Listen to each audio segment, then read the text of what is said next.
অনিকেত, আমি তোমার অপ্রিয় হয়ে গেলেও তুমি আমার কাছে সেই আগের মতোই প্রিয় রয়ে গেছো। তুমি আমাকে ভুলে গেলেও তোমাকে আজও ভুলতে পারিনি। 30টা বছর পর হঠাৎ করেই তোমাকে দেখতে পেয়ে আমার বুকের ভেতর জং ধরা ভালোবাসাটা, অনুভূতিগুলো মোচড়ে দিয়ে উঠল। লোকের ভিড়ে ইচ্ছে করে তোমার অনেকটা গা ঘেঁষে হাঁটছিলাম। মনে মনে ভাবছিলাম তোমার সাথে দুটো কথা বলবো, কেমন চলছে তোমার সংসার জীবন সেসব নিয়ে।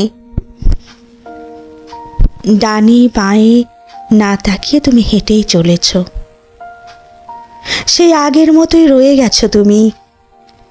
চেহারায় অনেকটা পরিবর্তন এলেও স্বভাবে এতটুকু পরিবর্তন আসেনি।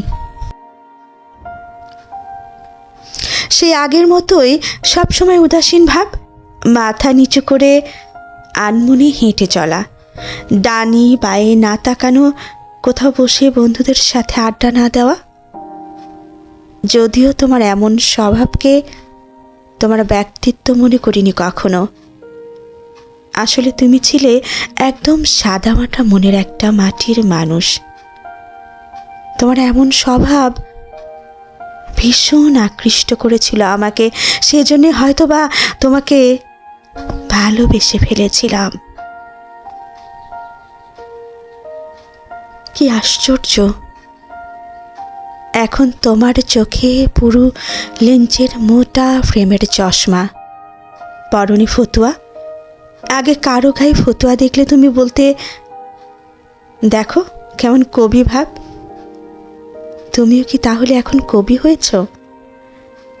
শুনেছি প্রেমের বিরহে নাকি মানুষ কবি হয়। তুমিও কি তাই হয়েছ? প্রিয় অনি, তোমার চুল খোঁচা খোঁচা দাড়ি আর ভ্রুতে পাক ধরে ধবধবে সাদা হয়েছে। তোমাকে সেই আমাদের বামুন ঠাকুরের মতো দেখাচ্ছিল।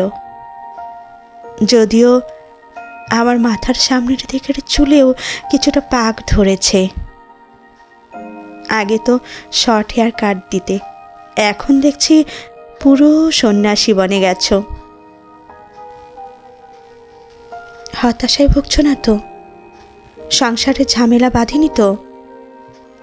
লক্ষ্য করলাম সেই কাঁচের মতো ঝকঝকে তোমার চোখ কেমন ঝাপসা হয়ে গেছে।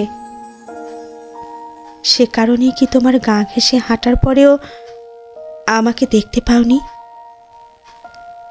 ভালো হয়েছে, দুজনার কথা হলে তোমার চেয়েও বেশি কষ্ট পেতাম আমি।